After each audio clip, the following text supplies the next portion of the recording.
Hello, hello. Aye. Akkam beera. Naguma. Nagaa. Nagaa. Ena di mali ka kana kuma qabda. Maala beenadi achas nagaa battaat immoo raayitu keesse. Isuma siin jedhame.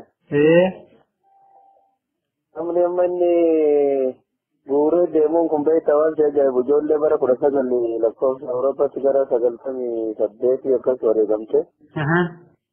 Mucaan tokko Tullii Daadhii jedhama. Dhalataa Harargee.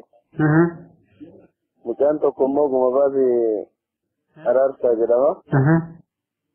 Dhalata Maanaa Raayituu san. Reeffa ijoollee tanaati kan inni gartee waan waggaa 7 booda ta'e akkasii nadi tachitti ajjeefame jedhee fuudhee deemuun wanni biraati. Namooti bakka sanatti ajjeefamanii bakka inni jedhu kanatti awwaalaman namoota biraati. Namoota biraati ijoollee waraana bilisummaa Oromooti. Lolarratti wareegaman isaan. Lolarratti wareegamanii itti awwaalaman. Reeffuma ijoollee sanii fuudhee waliin deebi'aa jira. Reefficha baase moo? Baasee deemanii karaa raayituu saniin karaa itti cufnaanii kun maqaallee nullee balleessuudha. Nadiin kan qabame Harargeetti baale immoo fiddee akka itti ajjeesitu beekaa kun immoo awwaala ijoollee biraati. Bakka laali bakka silaatti ajjeefte ati barbaadi jedhanii itti fincilaa karaa gooroo saniin gara Toofumariin bahaa jira jedhan amma. Kanillee ijoollee karaa itti cufna itti eegaa jirti natti fakkaate.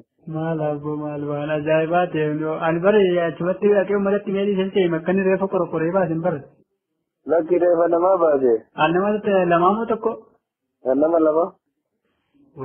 Maqaa isaaniirra deemee namoota. Tullii Daadhii Dhalataa Harargeeti abbaa muraasa waraana bilisummaa Oromoo ture. Tole. Kun Gumabaas Araarsaa immoo ijoollee Maanaa Raayituutti dhalatte. Miseensa waraanaati. Miseensa waraana bilisummaa Oromooti. Lafee warra kanaatti kakamaan fuudhee deemu. Wayi. Akkasii mee wanni godhe.